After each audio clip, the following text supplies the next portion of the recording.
NWP Radio. You're listening to NWP Radio, a production of the National Writing Project. NWP. NWP Radio. Hello and welcome everyone to our Beyond Storytime NWP CoLab. This is a really special opportunity I am excited to be a part of.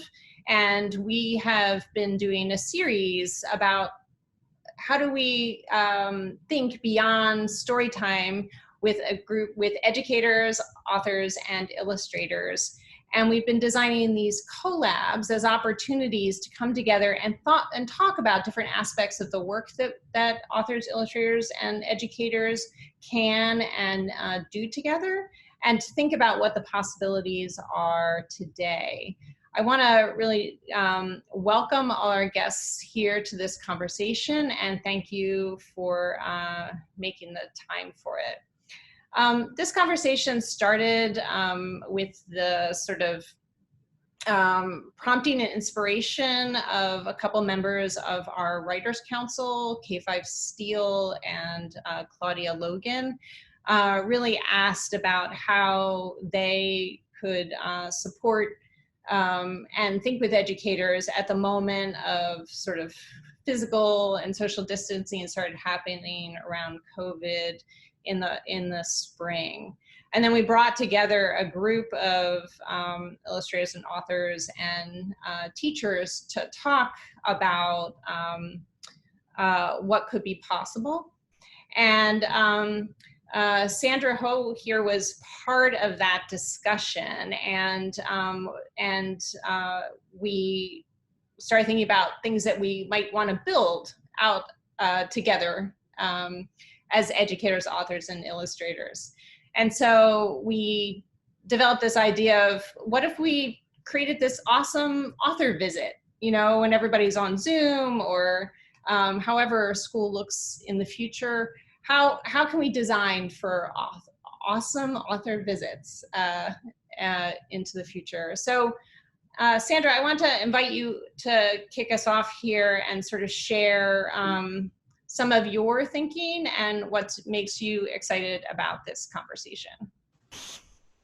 Sure, thank you, Christina, and thank you for having me. I'm Sandra Hogue, and I'm a 26-year urban educator in Louisville, Kentucky, and am connected with the National Writing Project, with the latest project being one with kid writing that also involved K-Fai, who is on this call as well. I am excited about the potential for authors' visits to blossom into something beyond the scope of their positioning in schools of the past. Traditionally, it had the feel of kind of a drive-by, come in and they get students excited about books, which is a definite benefit, and excited about reading and illustrations and literacy in general. But I'm excited about what is possible with this virtual learning platform that will allow us to have connections with authors that are far richer than just, and not just, I hate to make it sound like I'm diminishing that value, but to enrich those experiences so that they can be even more than what they've been in the past. And so thank you for having me. I'm thrilled to be here. Great, thank you. And K-Fai, you were part of that original conversation too. Do you want to give a little context for what makes you excited about this notion? Yeah, I mean, what was it in like, man, that was in like February or something like that, or March. Yeah. The world felt so different then. I think we were talking about like how shelter in place, kids not being in school, and a lot of authors and illustrators that I know being out of work because books got pushed back and author visits got canceled. We were kind of thinking together about like, what is this world of school that's going to look like, or what is this world of like connecting authors and illustrators to the classroom? How is that going to change? And out of that, I mean, I think that I was really interested in this idea of talking about like, you know, author visits are going to be way more limited now because they're just not going to happen so much, or at least all of the ones, I would say, 80% of the ones that I was supposed to do this spring were straight up canceled. And then I did maybe 3 or 4 of them where everyone was on Zoom. And it was a really steep learning curve, and school visits generally are. And I think I was talking with Sandra and Aram on that first call about, school visits are always kind of a hot mess anyway, and you don't really ever know what you're getting into. And one term I use is like, every time I'm about to do a school visit, like the day before, I'm like, why am I so stressed out? And it's like, you never kind of know where you're going to get, and they can be completely different from one school visit to another. So I was hoping to pull together this group of people to talk specifically about like, well, how are school visits going to change? And I mean, they're never going to be the same, right? There's something really intimate and wonderful about sharing a book and being in the same space as students and drawing with them and talking with them and writing with them. But maybe there's something about having everyone be on Zoom where these school visits are more accessible. School doesn't have to pay for me to fly out. They don't have to pay to put me up for a day. Ideally they would still pay me, obviously, but I think the idea is like, maybe this offers new opportunities. I'm really looking forward to talking to everyone about what these school visits could look like. Oh, also, there are a couple of books that I'm promoting through this. I wrote and illustrated this book called The Normal Pig, and Noodle Thinned I illustrated, and there's a sequel coming out this fall. Great, thank you. And let's see, Gordon, maybe you could introduce yourself here and tell us a bit about what brings you to this conversation, what you're thinking about in terms of awesome author visits. So my name is Gordon C. James, and I'm the award-winning illustrator of Crown and Ode to the Fresh Cut, Letterbuck, and the book that's coming out in September 1st, I'm Every Good Thing. And I'm really, I'm not the techiest of illustrators. If you can look, I have like a really traditional style. So I really enjoy being in front of people and being there face to face. So I'm interested to have this conversation because, I feel like it takes me a little bit out of my comfort zone, the fact that that we're gonna be on Zoom. And I feel like if I'm in the space, I can give you extra value. I pull kids up on stage, I draw them, and I leave the drawings with the kids, and I leave them with the school. And so now I just want to see, kind of where we're gonna go in the future. I think the upside is that, hopefully more people will have access. But, it does make me sad that I'm not going to get a chance to, get excited and hop on that plane and, go to these different places. Thank you, Gordon. I think that might be a very similar feeling a lot of teachers have right now, those complex emotions, but not being there with the kids. So thank you. Aram, do you want to introduce yourself and tell us what brings you to this conversation? Sure. My name is Aram Kim. I'm an author and illustrator of picture books. My most recent one is Let's Go to Taekwondo that came out in April. I was very looking forward to going into schools and libraries and bookstores. And of course, as everyone else who got the books out this pandemic time, there were no events in person, which was very disappointing. But then, things are moving very quickly and everyone is finding ways out to connect, even online, like we are doing right now. So even though it was disappointing at the beginning, I actually do find it more and more positive, which I'm sure, I want to discuss in this space, how we can make it really maximum effect for everyone. Because I do feel like it is much more accessible to a lot of people now to meet authors and illustrators because we're all online. And that is really interesting experience for me too, because I feel really exhausted after online events. And I think it's because I don't get the energy back from children, right? You don't have those expressions and their shouts and their answers, and they're like so like missing. So I just get so exhausted after online event, even though I'm staying at home and then just talking into the computer. But at the same time, there are times that I get really excited when there are moments, there are interactions over online. It's a little hard, and this is what I actually really want to find out how we can make it work, because children, they don't really function on the computer or the phone, right? So parents or teachers, educators, or like mostly caregivers these days, they have to be there to operate like the chats, like questions, unmute themselves. So that has been the most challenging part, because I cannot really have that instantaneous interaction with the children. And when the caregivers are not there, it could go very extreme direction. But so, yeah, but I still feel like there is so much potential we can explore with this Zoom, like online connection. Because I have been actually attending a lot of other author events too that were happening all over the nation, which really amazed me. So I think this will really open up more opportunities, and I would love to find out a better way to maximize this opportunity.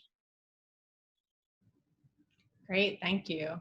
I know how hard it is for me to unmute when I need to, so you can just imagine the learning curve we all have here. Kyle, what brings you here? My name is Kyle Lukoff. The cat that I'm holding in that picture does not belong to me. I was just borrowing her for that picture. I am the author of When Aiden Became a Brother, which won the Stonewall Award this year, and also Explosion at the Foam Factory, which did not win the Stonewall, but that's okay. It's not relevant. And a lot of other picture books, and then I have my first middle grade novel coming out in April of next year. I took the fall off from my school library job actually to travel all over the country and do school visits, and learned a lot along the way. Like K-Fai said, it really kind of felt like everyone was its own kind of unique challenge. And then I've only done one virtual visit since all this started, and that was in June for a school. And I was surprised that I found it to be not as good as being in person, but I still got a lot of value out of it. And one thing that really mattered to me on my school visits was being an openly trans author in front of kids, and then especially seeing when trans youth could connect to me and like ask their own questions and just like see me there as, you know, like a grown-up version of themselves. And that still happened on my first virtual visit. Like I still connected with this one kid who was like going through some stuff. Then they got in touch with me afterwards. So I was really heartened to see that the most important parts of school visits can still happen even virtually. And I think that the main thing that I'm concerned about right now, so I quit my school library job, so I'm no longer a full-time educator, but I think Sandra had said earlier that it feels like you're building the plane as you're flying it. And my main concern is reaching out to educators to say, hey, I'm here for a school visit. You don't have to pay me as much because I'll just be in my house. While knowing that they're also juggling like parent communication and lesson planning and technology and all that. Like I don't want to add something else to these teachers' plates. So for me, that feels like the most challenging part moving forward, is just making those connections and making them happen in a way that doesn't seem like it's adding to a teacher's burden. Great. I think that's a wonderful place to start. Sandra, I know you've been thinking about this. Thank you all for introducing yourselves first. It's lovely to see all your work. And Sandra, I know you've been thinking about this a bit. Do you want to pick up on that thread?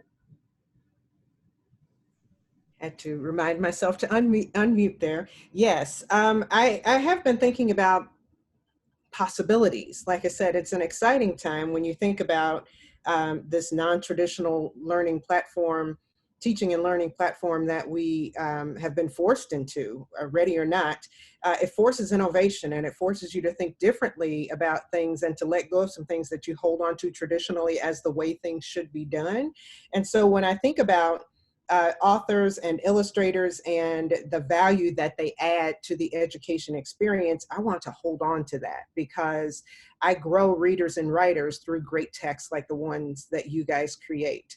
And so that's a piece that I want to not only hold on to, but I want to leverage it to make it even better than it's ever been before. So when I think about authors and illustrators visits now in this virtual world, I do still consider the traditional author's visit, meaning the librarian or some other educator within the school, the PTA funding, in some way, they secure a connection with you guys, right? And they invite you guys into the space to help inspire kids to love reading, to love books, to learn, to love learning.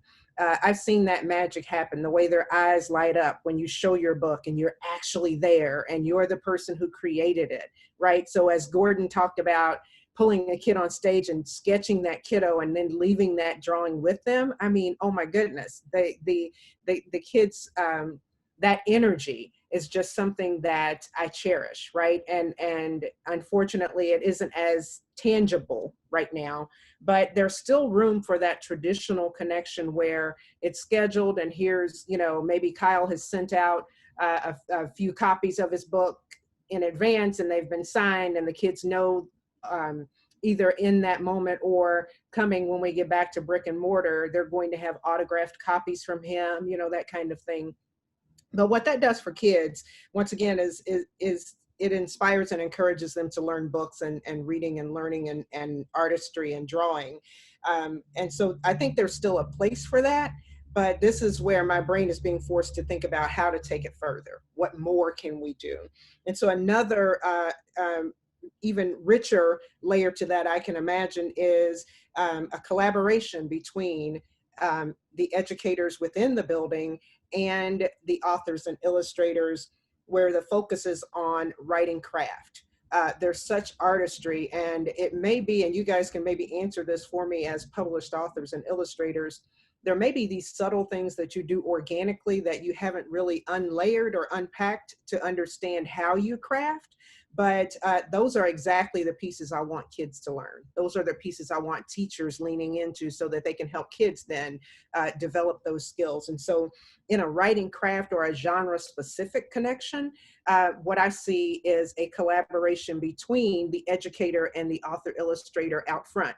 This means no more K-Fai night before wondering what's going to happen. We connect far in advance before that visit, and we have a strategic plan about the why behind the what, right? As the educator, I need to know exactly what's going to happen when you're there, and you need to understand why I need those pieces and how I need you to deliver those to kids so I can then take that further, right? So that it's not just, here's this, let's get excited about books and about writing and illustrating, but let's use that to make kiddos better, to make them better communicators, more savvy in their delivery of their messaging to the world. And so that may look like a series. It may be, Aram and I have developed this plan collaboratively as the educator and author. She comes in for an initial visit, and then we have, maybe she comes back for a later visit where kiddos have actually tried some things, and they're going to share in this virtual platform. Maybe I, as the teacher,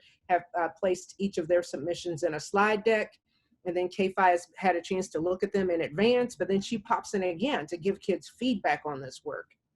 That's even richer than that one-stop, let's encourage the purchase of some books and let's encourage kids to love learning. That takes it deeper because it makes kids better, right? So that's the second one. The third one that I think of is thinking about interdisciplinary units.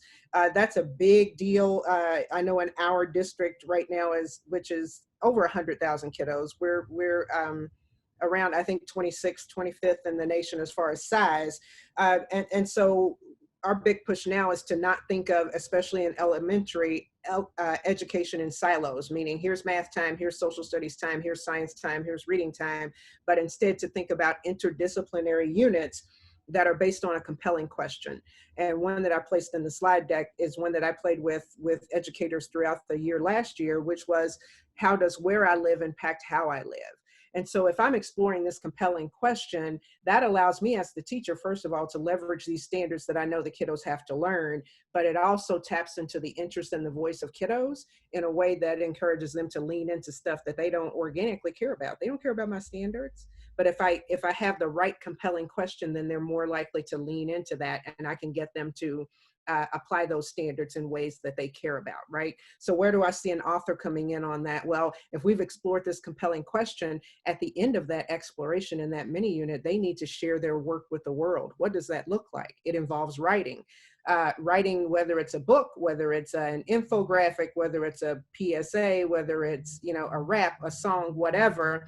And that also involves artistry, right? So if it has any kind of visual with it, here are the illustrators, right? So Gordon, in his work, in each image, based on that text, something comes into his mind, and there's some thinking that he unpacks that helps him to land on, this is the image that captures what the essence of these words in a visual way, right?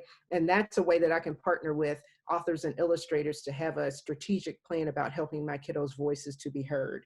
And then the final, once again, is advocacy, which really can be linked to the compelling question, but in the slide deck as well, we have a writing project educator here who is also the Kentucky Elementary Teacher of the Year. Her name is Nairi Clayton Taylor, and she works with students on hip hop based ed, which is in the flavor of Chris Emdin's work. But the kiddos, you know, in Louisville, Kentucky, it's the heart of the Breonna Taylor case. This is exactly where that case is unfolding. And so she has worked with a group of students from upper elementary to really high school, where they are using hip hop to educate, to learn, to deal with the emotional side of what's happening, to deal with their advocacy and allowing their voices to be heard about where they stand in this position. But all of that, I can see having an author help me to help the kiddos get their voices out there, right? Because as an educator, I know how to finesse the small pieces. I know subject, verb, agreement, all of that good stuff, right? But the artistry of an author and illustrator is beyond my wheelhouse, and I can see beautiful partnerships possible in helping you guys to help the students' voices be elevated to even higher places. So I've said enough, but those are, I just get excited, as you can tell, thinking about and reimagining this idea of an author-illustrator collaboration in the educational setting. And so that's where I stand, just some ideas that are rolling in my head. Love it. Thank you, Sandra. K-Fai, I know you had some thoughts too that you gathered, and then we'll just sort of open up. Oh yeah, I mean, I think mine are like way more nuts and bolts than Sandra's.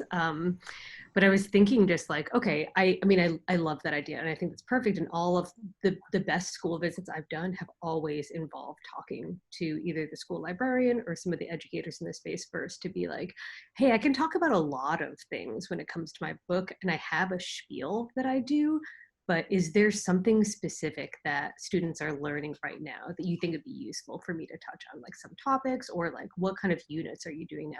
And it can be as simple as a phone call, you know, just set up an hour-long phone calls sometime in the week leading up to a couple weeks beforehand. And then I can tailor my presentation, which tends to usually be, I don't know how you all do it, but I tend to do like 40-minute presentations depending on the grade. It's about how long they can sit still for. I think like first graders to third graders is generally what I do. But then I can kind of, change what I talk about. It's kind of, you know, based on whatever the educator is interested in. And sometimes there's like kind of a frustrating thing that happens. And I think, you know, having an author illustrator come in is kind of like for everyone having a celebrity come in, right? Which is like, you know, it's the best when you go in and you're treated like the kids are like screaming your name. It's really intense, but it's also like wonderful. But at the same time, you know, you kind of, sometimes even you get treated that way by the teacher, and they're like, oh, you know, just come in and do your thing. You're so great. And you're like, I need a little bit of guidance. It's like, I need to be able to know what you want from me, because I can talk about like whatever. So some ideas that I was thinking of specifically with these everyone is online school visits is like, I've noticed that like when I've been doing these Zoom calls, kids are just dying to socialize with each other, and they're going like kind of wild on the chat.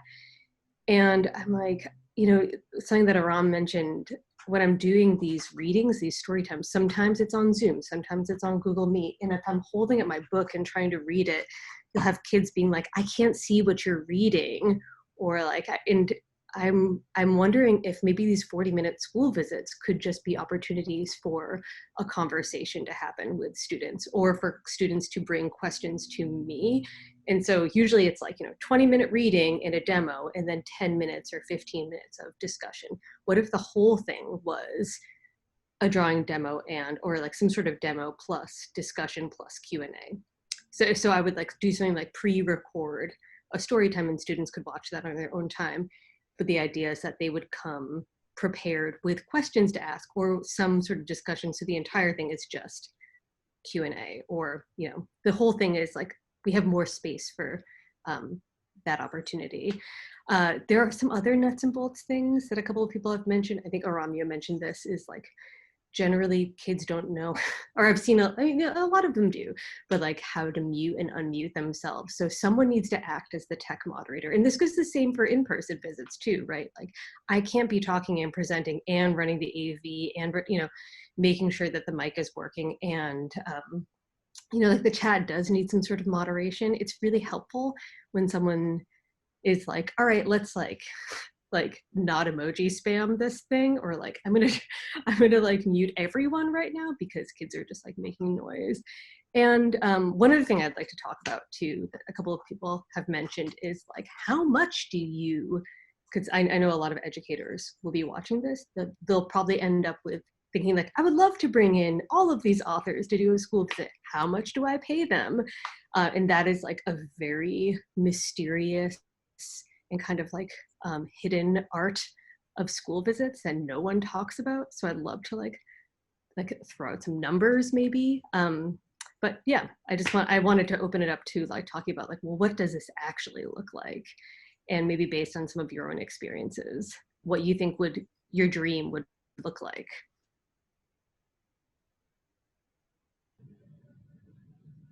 I know that I like to show up kind of with my lesson plan, because I taught high school for a couple of years. I'm not saying I'm like a teacher. Like my mother was an elementary school teacher for her whole career, 20 something years. But I like to show up with my lesson plan. And I think of me showing up to the classroom as that time where that teacher can go take a break, you know what I mean? And go write a lesson plan, catch up great papers.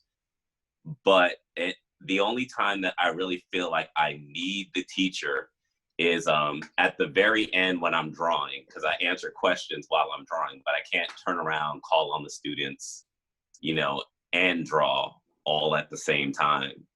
So, but I think in this new world that I'll probably need a little bit more involvement with the teacher just to manage the kids on the chat, because I'll have my hands full, reading the book or doing the demo.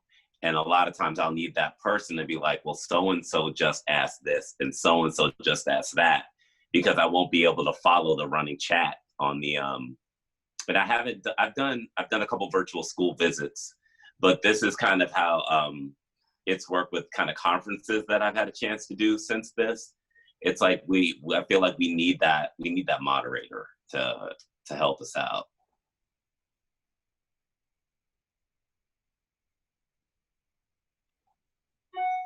I think my best school visit on Zoom also was because there was a good moderator. Like the teacher who was in charge, she just like ran the entire program from the introduction and then announcements to the kids, how to use the chat. And then, she would pick up like good questions and then ask me at the end. And it makes a huge difference, because then I can only focus on the presentation without having to like read the chats and having to like tell someone to mute, having to tell someone like what to do if they cannot see my screen. So moderator is a really important factor here. So it would be really helpful if teachers or librarians can sort that out before the meeting. And I'm really intrigued by K-Fai's suggestion about having Q&A and discussion session only during the school visit, because now I think a lot of authors do have that pre-recorded story time that we can send to the school in advance. So we don't need to now, I mean, we can if they want to, but we don't need to now spend that time on Zoom, where I think kids' attention span is actually shorter than in person. So we don't need to spend the time to read it and trying to figure out how to hold a book. They can like see in advance and then come with the discussion questions and then whatever they want to ask. And of course, it would be ideal if we can get the questions in advance too, so that we can be prepared. But I really like that idea of having that discussion only session. And another thing I'm a little hesitant about it is also about, like Sandra talked a lot about coordinating between educators and authors in advance. But then Kyle also mentioned not wanting to put more things to do on educators' plate, right? So I do think that it's the best when we can coordinate in advance, but I am also concerned about, especially nowadays, educators have so much on their plate. So I don't feel very comfortable, like, you know, like keeping nudging, even though I know many of them are so willing. It's just that emotional burden I feel like I'm putting onto them. So I'd love to hear, about your thoughts on educators' side. Sure. I don't see it as a burden. I see it as a partnership. Something, once again, that helps me to fill in a space that I'm not fully comfortable with instructionally, right? So I see that partnership not as something extra to do, but I think if we're really strategic about how we connect, I see it as such an asset that any time that would be required for me to connect with you beforehand would be well worth it. It's what we do. Teachers have to plan. And so that's what it looks like to plan, to collaborate with an author. You know, as I was thinking, this goes back to one of the planning conversations with K-Fai and Christina. I think also for you guys, this is just a suggestion that I have to help avoid some of the randomness of the visits, might be for you guys to put together kind of a one-pager of what the relationships might be like, right? So what do you offer? Are you willing to collaborate with the teacher in advance or the librarian in advance to plan something so that it's well placed? You know, maybe a menu of sorts. I don't know if that's the right terminology. I love that someone mentioned, you know, sending a pre-recorded version of you reading the book with a slide deck that goes through the illustrations. However, if you would reserve a smidgen of that 40 minutes for you to just crack open your book and for me to hear the words that you have crafted come from your lips, golden. Even if it's not the entire text, that is golden. And so to remove that completely makes my heart a little bit sad, even if I have a chance to watch it in advance. Like I'm secretly hoping to hear each of you read an excerpt from a piece. Thank you. I want to make sure Kyle can get in here. You left us for a moment but was able to come back. So I'm really happy. I was thinking about that relationship you mentioned, that you were able to connect with a student even from a distance. That feels like an important thing. And so can I share something that's like not quite related to that, but is still on theme or on topic? Please.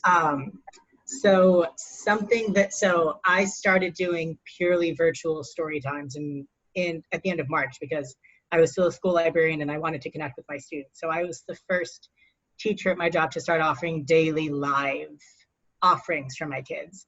And it was a very sharp learning curve. I learned that reading a picture book on a screen is actually physically painful because I have to like contort my body correctly so that I can get the pictures on, and then you can see my face, and then it's the picture again.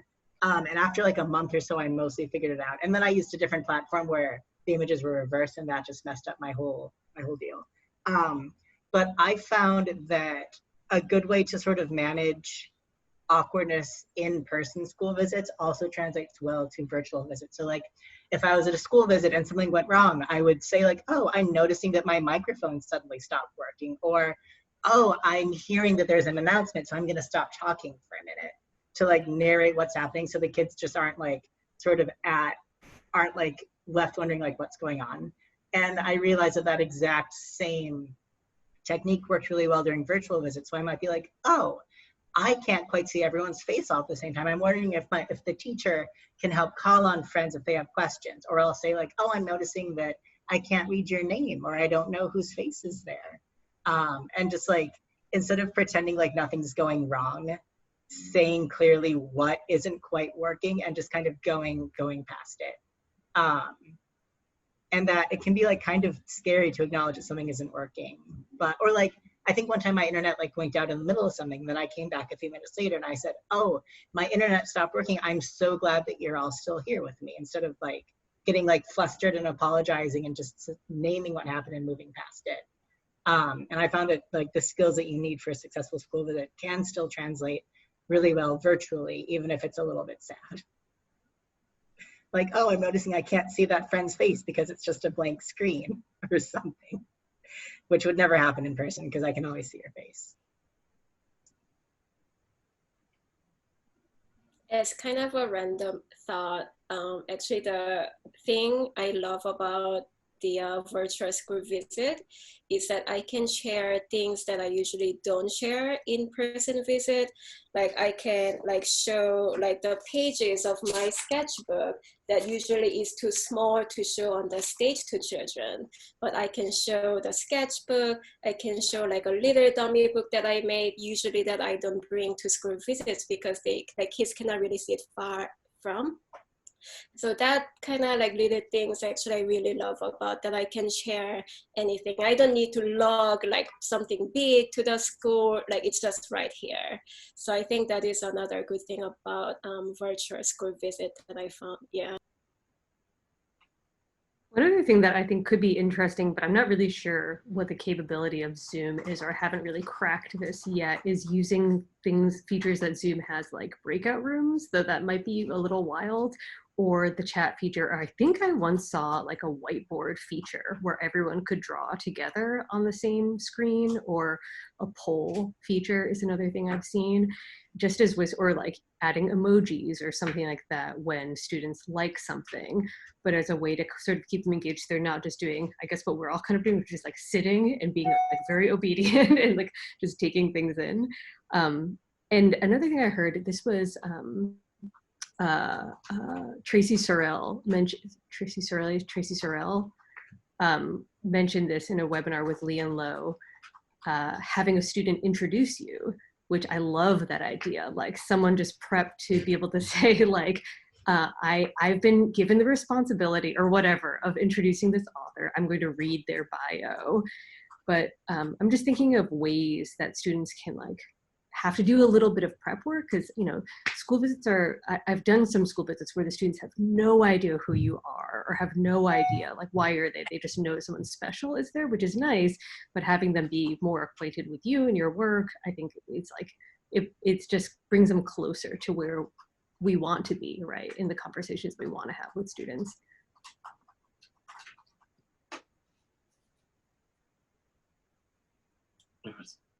There was a lot of love for that idea, so I just wanted to, this piece about centering students' experiences, I think it's really powerful. Gordon, did you want to add something? Oh, look at that, I'm unmuted, go figure. I was gonna say that when I believe K-Fai was talking about you know, the whiteboard feature and that kind of thing, because that is something that I do when I go to school visits. It's we talk about, okay, well, we're gonna do a book cover, so I need someone to be our main character. All right, this person's gonna be a superhero, so you know, what powers are they gonna have? All right, let's design the costume. We sit there and we draw, we make it at the kids, you know, put in the type and everything, and that person poses and I draw them. And I didn't know that there was a whiteboard feature on that. And so that means that that is something that I can still do, you know? So I really appreciate that information, because I like to draw interactively with the kids. Also, I although I'm sad not to be there in person, I think that one advantage is there is flexibility because, you know, we were talking about sharing our sketchbook pages. I work in an art center, and I did a virtual school visit for a friend of mine who was for a high school friend of mine who's a teacher, and the kids were like, "Where do you work? Is there a gallery there?" And I was like, "All right, yeah, let me grab the laptop. Come on, let's go." We're like walking through the building. It's like all stuff that we can do, you know, because there's no and they're getting to say hi to the other artists, you know, and so that stuff that's possible. If there is no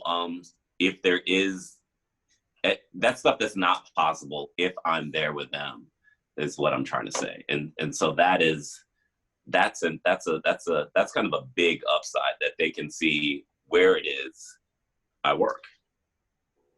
Oh yeah, kids, I found that I'm really surprised that students and teachers really love seeing your workspace. And sometimes I'll be like, oh, my cat jumped up in front, like my cat walked in front of my screen, and then all of the kids go crazy because they just want to see a cat. Literally. Right. Yeah. I just unmuted myself to mention that the few times my cat has shown up during story time, it's like the best story times. Yeah. And I would have kids who would like say goodbye to her as they say goodbye to me at the same time. That's not important though, it's just a cat. I have had school presentations totally get derailed because I have one slide that's got the whole family in it and my dog's in it. They're like, "Tell us about your dog," right? I'm like, my dog can't draw. Yeah, I think there is something very powerful about these connections between home and school, and, you know, our animals, our friends, our community. Sandra, you mentioned something in the chat. Do you want to say that out loud? Sure. Someone was mentioning the interactive nature and how you feel like, you know, some of that is lost, which it is incredibly impersonal to do things virtually, but it is the best way right now. And I think maybe part of our lives for the foreseeable future. One of the platforms that we've used here in our district a great deal in the spring it's called Jamboards, and it's part of the Google Classroom platform. And with Jamboards, you can, as the facilitator, or between the author, illustrator, and the teacher, can find strategic places throughout your presentation to pose a question of the group, or to present an idea, or to invite them to think about something. And then each of the students has then a sticky note size text box in which to comment on that question. And so everyone's response appears on this virtual whiteboard, and they can not only see what others are thinking, they can respond to the thinking of their classmates. And then as teacher facilitator and as author illustrator presenter, you too could add to, or could just quickly skim that and take the temperature of the room, if you will, at a glance, and then can respond to their thinking right in that moment. And so, and that's what I mean by the importance of planning out front. You know, the randomness, like that discomfort that I keep going back to K-Fai, that discomfort of not knowing what's going to happen, really, we're in a position where we should control more of that. And so I think that responsibility lies primarily with the educators, who have to ensure that your expertise lands where it should for the kiddos, right? I have to have success criteria in my brain. Like I have to understand, you know, there's 5 o'clock. It's 5 o'clock. Yeah. Thank you, Gordon. And I know that Kyle has to leave. So thank you so much for being here. And that's what I get for not muting. It was nice to meet the 5 of you on the internet. Thank you so much for having me. Thank you. Bye, everyone.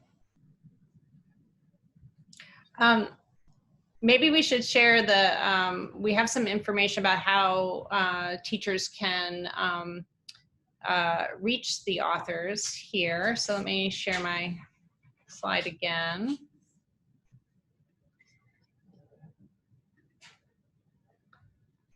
And K-Fai, you had to raise the question about sort of, we don't really have a lot of time to talk about it, but just sort of thinking about how do people hire, and where do you start? What about pay? All of that.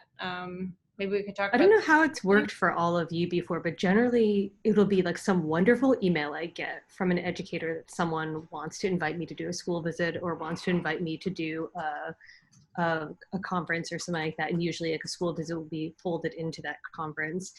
But what I did get a lot this spring was like, can you come do the school visit? It's like, we can't pay you anything. And we're hoping for like an hour-long session or something like that. And I think one thing I wanted to bring up, and I kind of talked about this before, is that like, actually for authors and illustrators, and I think a lot of people don't know this, is doing school visits is actually like, it's a significant way that we earn money, right? And I think especially if you're anticipating that an author will, I mean, I love the idea. I want to live in the world where I can volunteer my time to come into your classroom and to work with students. But like, you know, I got to pay my cell phone and I got to like keep my lights on and I need to buy myself food and things like that and art supplies. So I think like figuring out some sort of way to just like prioritizing compensating these artists, especially if we want to like pre-plan and put hours of work into like, well, how can I make this a really special experience and a special learning experience for your students? Does anyone else want to add anything to this? I agree. I have all my, like K-Fai talked about like fee and money. I always have all my fees listed on my website. It is already, I mean, it's not like set in stone, right? So I'm always open to negotiation, but I do always have my fee like clearly on my website so that people can see it when they want to reach out. And now I added the fee for the virtual visits now, which is about a half the price of my normal in-person fee. And another good thing about this virtual thing is that I'm now more open to do like short free visits, like 15-minute Skype visit for Q&A with the children. Before that, before all this pandemic happened, I would have only done like a few of them because I have my day job, I'm in the office, I cannot really do those. But then now I'm working from home, like 15-minute free visit, I will do it. But then if it's like a significant, like an actual visit, I still want to get paid as well. Because it's a lot of work that we are putting in. And yeah, like as Sandra and K-Fai said, like planning in advance, actually that does give a lot, like all of us more value. And then that's a very like significant educational value that I think we should be paid for as well. So, and just another thing that I always wanted to ask is about the feedback that I can get from educators. Because after the school visit, I always ask the educators if they can give me any feedback about what can be improved and anything. A lot of times they are just too nice to say anything. So they would just say, it was wonderful. But I know there is a room to improve, and I would love to hear what can be done to make this school visit better for children and for everyone. So I'm always wondering what the best way is to get a constructive, like a feedback from educators who attended the visit. So I don't know if Sandra can help us with it. Any ideas? Maybe we can send out a form for them to fill out. I don't know. That's a great question, and I think you're right. The feedback is critical. I don't know. Let me think about that. I'm happy to think with you. I don't have a solution that pops into my head automatically. And I have a quick question of the group. Would it be too far-fetched to keep your rates comparable to the rates you would charge for traveling, for accommodations, for, you know, any expenses that are required to get you physically into a building if that fee was shifted to the front-loaded planning, right? So that may be a way to keep your fees, I'm just planting a seed, it may be a way to keep your fees comparable to the monies you're used to earning, but it, on the other hand, would require more of that planning piece, that collaboration piece, perhaps out front, and then maybe a subsequent follow-up to give students feedback. Just a thought. Well, I can tell you guys, I think I'm unmuted. Yep. I can tell you guys that my fees are the same, right? And where the additional value is that you don't have to worry about the airfare, and you don't have to worry about a per diem, and you don't have to worry about hotel. So at that point, you're saving an awful lot just having me do the visit. As far as feedback, I worked with Carmen Oliver at the Booking Biz, and so she handles all that. And what I find is that people are way more willing to give you feedback if they feel that they aren't talking directly to you. So, you know, having that person there, you know, I'm more apt to get an honest feedback from people that, you know, may not have felt comfortable, you know, saying things that I generally get very good feedback. I want to be clear, but I think that people feel like they can be honest when they're not speaking directly to you, because most people are nice, you know. I was wondering if anybody's ever done feedback with the kids too. That's something to also consider. How would we do that? I'm just curious. I've seen kids' feedback on other authors, and I really love seeing them. But then, how do we get the feedback from children? Well, one of the things I was just thinking about. So, Sandra, again, like Sandra said, like thinking with you would be an interesting, you know, about this. But I was in these conversations recently about sort of how do we create like mindful spaces online where we're really sort of able to stay in touch with what the kids need and what they're feeling, and you know, in a way that it's hard to, it feels harder to do that. So there was sort of this idea of having sort of exit slips at the end of events that children can respond to real quickly, and you know, it might be that there's multimodal ways to respond to, but maybe some questions coming out of it that support both the teachers in getting sort of a sense of how the kids are and what they're interested in and how they're feeling, and maybe the author too, getting a reflection back around what the experience was like for the kids. So it was just one idea that came to mind because I was in that conversation recently. Yeah, I know that Shanda McCloskey, I believe it's Shanda, does a post-visit follow-up worksheet where there's some sort of activity and like a question that students get asked at the end. So it's not as much, I live in fear of my career being turned into like a Goodreads/Yelp review where I'm given like, oh, 4 stars because, you know, her shirt wasn't tucked in or something like that, you know, but it's like a little more substantial than that. Like, I learned this, or I made this drawing and it's of my family and it's based on this thing that K-Fai talked about or whatever. I think having just something that also shows like, well, this is what I took away from the school visit is helpful to see. And it's also so much fun to see the things that kids make too, and receiving, there's occasionally I'll get kid drawings back or even like a thank you letter or something like that. And I love seeing that stuff. It's like, I always said that when you see the character that you drawn through a kid's hand, it's like your character put through a distortion pedal. It just is like really cool to see how that happens. And I don't know, Sandra, I was thinking from a writing lens, right? Like that's an opportunity to have kids write and create and to, you know, express their own feelings in there. So, you know, it's valuable in the classroom to do that kind of process too, it strikes me.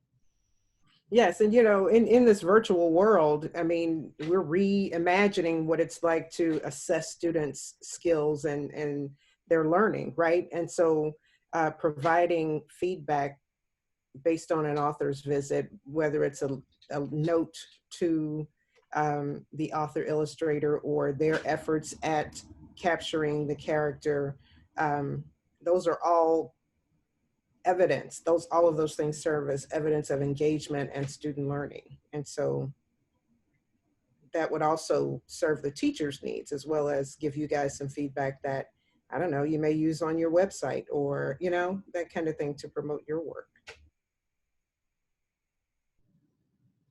Great. Well, I think we are pretty close to time here. So any last thoughts, and then we'll sign off. I feel like we've got some amazing stuff for awesome author visits moving forward, some great ideas shared.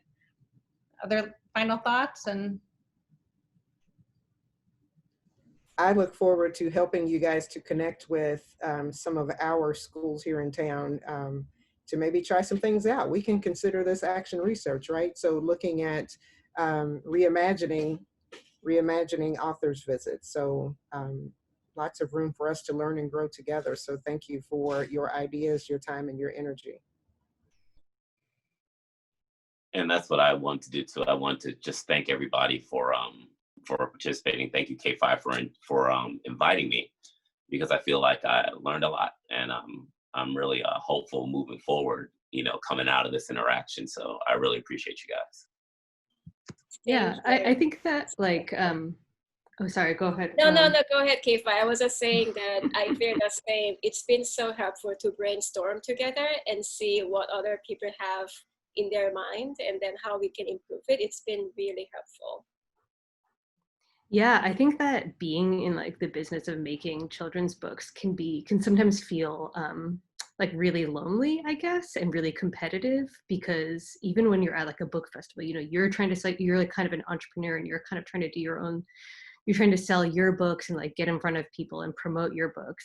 And I find that culture to be kind of toxic, especially when you go into a classroom and you're I just want to share my book, and it just feels very kind of at the opposite end of why we make books. We don't make books to compete with each other. We make books because we love making books, and that's our way of connecting with the world, and connecting with students in the classroom is kind of the best.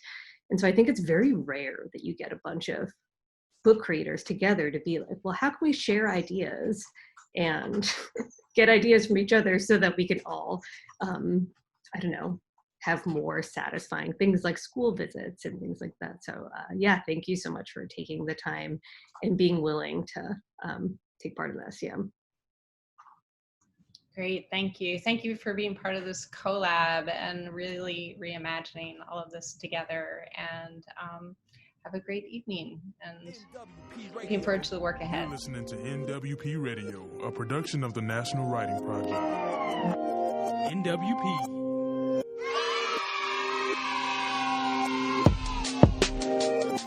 NWP Radio.